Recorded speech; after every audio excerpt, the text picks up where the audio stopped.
कुल्लू जिला के अंदर डिजास्टर आया तो केंद्र प्रदेश सरकार के 2 मंत्री बंजार विधानसभा में थे और जैसे डिजास्टर आया लेकिन मंत्री महोदय ने दोनों मंत्रियों ने यहाँ रुकना वाजिब नहीं समझा और तुरंत यहाँ से निकल गए। जिला कुल्लू के बंजार विधानसभा क्षेत्र में बीते दिनों बादल फट गए और कई जगह पर बाढ़ भी आई।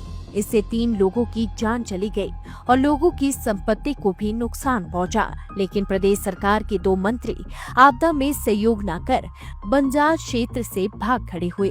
ढालपुर में पत्रकारों को जानकारी देते हुए बंजार के विधायक सुरेंद्र शौरी ने बताया कि जिस दिन यहां आपदा आई उसी दिन बंजार में प्रदेश सरकार के 2 मंत्री अपने अपने कार्यक्रम में मौजूद थे, लेकिन जैसे ही उन्हें आपदा के बारे में पता चला तो वह प्रभावितों को राहत देने की बजाय मौके से भाग खड़े हुए। इसके अलावा बीते दिन मुख्यमंत्री का बंजार दौरा जब रद्द हो गया तो प्रभावितों को दी जाने वाली राहत राशि भी वापस कुल्लू लाई गई। विधायक सुरेंद्र शौरी ने सरकार और जिला प्रशासन पर आरोप लगाते हुए कहा कि अगर मुख्यमंत्री बंजार नहीं आए तो जिला प्रशासन भी प्रभावितों को राहत राशि जारी कर सकता था, लेकिन जिला प्रशासन भी बरसात से निपटने की बजाय दशहरा उत्सव की मीटिंग के लिए अब पत्र लिख रहा है। हम देख रहे हैं कि 25 जून को जब कुल्लू जिला के अंदर डिजास्टर आया तो केंद्र प्रदेश सरकार के 2 मंत्री बंजार विधानसभा में थे और जैसे डिजास्टर आया सोशल मीडिया में जानकारी मिली लेकिन मंत्री महोदय ने दोनों मंत्रियों ने यहाँ रुकना वाजिब नहीं समझा और तुरंत यहाँ से निकल गए। यानी कि यह सरकार आम जनता के प्रति कितनी संवेदनशील है इसे मालूम पड़ता है। इन सरकार की आत्मा मर चुकी है, मुझे ऐसा लगता है। और उसके साथ मुझे ये भी कहना है कि जब पिछले कल सुखविंदर सिंह सुक्खू जी आ रहे थे और प्रभावित परिवारों को राहत राशि बंटनी थी लेकिन सुक्खू जी नहीं आए और राहत राशि वापस डीसी ऑफिस लाए। यानी कि क्यों डीसी महोदय या जिला प्रशासन खुद भी दे सकते थे, मौके पे मिलनी चाहिए। लेकिन मुझे लगता है इस सरकार को के जिला प्रशासन को की संवेदनशीलता की हद होती है। और उसके साथ जो गरसा घाटी के अंदर इतनी सारी लकड़ियां बह के आई है उसकी मैं जांच की मांग करता हूं कि आखिर ये जंगलों से आई कैसी और क्या इसके पीछे कोई वन कांटों का हाथ नहीं है, कोई बड़े लोग इसमें तो लिप्त नहीं है। इसलिए सरकार को उसके बारे में अपना स्पष्टीकरण देना चाहिए। और इसके साथ मुझे ये कहना है कि ऐसे डिजास्टर के मौके पे कुल्लू प्रशासन दशहरे की मीटिंग कर रहा है। यानी कि दशहरा भी अक्टूबर में होना है, जून में चिट्ठी निकल रही है कि 1 जुलाई को मीटिंग रखी गई है। मीटिंग होनी चाहिए डिजास्टर को लेकर के, क्योंकि अभी मानसून ने दस्तक दी है। अभी न जाने कैसी आपदा कुल्लू जिला में आने वाले समय में आ सकती है। उससे निपटने के लिए अधिकारियों को निर्देश देने चाहिए उनको कि कैसे आप इस आपदा से निपट सकते हैं। लेकिन ये प्रशासन उसकी एवज में दशहरा अक्टूबर में है, उसकी मीटिंग अधिकारियों के साथ अभी कर रहा है, मौके को निजाकत को ना समझते हुए कि आखिर किस में क्या होना चाहिए।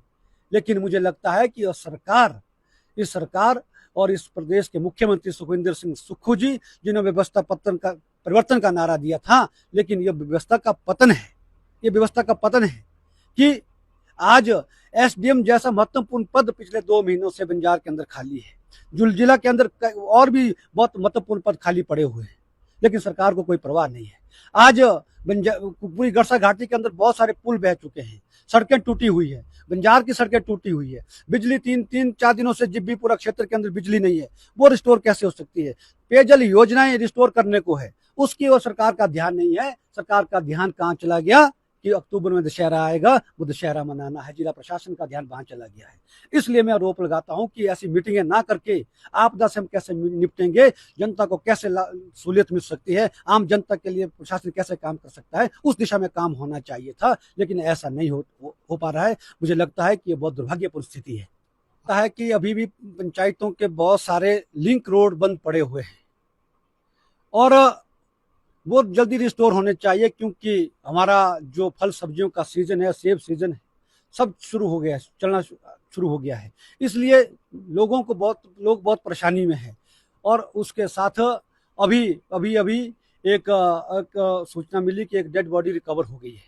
मैंने विभाग के अधिकारियों को, एसडीएम महोदय से तुरंत बात की, सीएमओ से बात की कि परिवार ठीक स्थिति में नहीं है और उसका पोस्टमार्टम सहेज में ही किया जाए, लेकिन उसको बंजार भेज दिया गया। परिवार के लोग बुरी तरह से परेशान हैं। यानी कि ऐसी आपदा की घड़ी में भी प्रशासन का परिवार के लोगों को कोई सहयोग नहीं मिल रहा है, ऐसा मैं आरोप लगाता हूँ। और अभी जब से सुखविंदर सिंह सुक्खू जी की सरकार आई है, तब से वन फॉरेस्ट के क्षेत्र में सबसे ज्यादा जो पेड़ काटे गए हैं। मैंने भी पिछले बार सिलस्वाग जंगल का मामला उठाया था, उसको ऐसे ही दबा दिया गया, कोई जांच नहीं हुई। और अभी जो लकड़ियां आई है गड़सा के अंदर, इन्हीं के विधायक कह रहे हैं कि इसकी जांच होनी चाहिए। वन विभाग अच्छे से काम नहीं कर पा रहा है। मैं नहीं कह रहा हूं, इन्हीं के विधायक आरोप लगा रहे हैं। इसलिए मैं कहना चाहूंगा कि इसकी जांच होनी चाहिए, निष्पक्षतापूर्वक जांच होनी चाहिए। अगर गड़सा के नाले में लकड़ियां आई तो वो कहां से आई, और इतनी लकड़ियां एक साथ आना एक अपने आप में एक प्रश्न चिन्ह खड़ा करता है फॉरेस्ट विभाग की कार्य प्रणाली पर। इसलिए सरकार को इस पर स्पष्टीकरण देना चाहिए और इसकी पूरी जांच करनी चाहिए कि आखिर ये लकड़ियां कहां से आई, और इसके पीछे जो भी है शंका है उसको जल्दी दूर करना चाहिए। यदि कोई इसमें गड़बड़ करता हुआ पाया जाता है उसके खिलाफ सख्ती से कार्रवाई होनी चाहिए। लकड़ी फटा है, ये ऊपर जंगल में फटा है, जहाँ से दो भागों में पोर्शन बनता है, एक गड़सा नाला आता है, एक सिउंड का नाला आता है। इसलिए अगर लकड़ियां रास्ते में रिस्टोर कहीं होगी तो निश्चित तौर पर वो उसमें आ जाएगी, उसकी चपेट में आ जाएगी, तो सीधी नीचे बह जाएगी।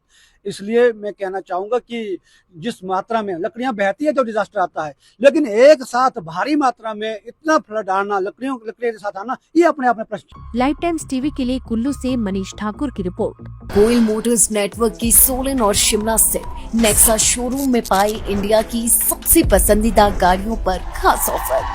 इग्निस, बिलेनो, फ्रॉन्स, जिमनी और ग्रैंड विटारा जैसी शानदार गाड़ियों को खरीदने का साल का सबसे बेहतर वक्त। नेक्सा का खास ब्लैक एडिशन उपलब्ध है। सभी तरह की गाड़ियों से एक्सचेंज और अपग्रेड ऑफर भी।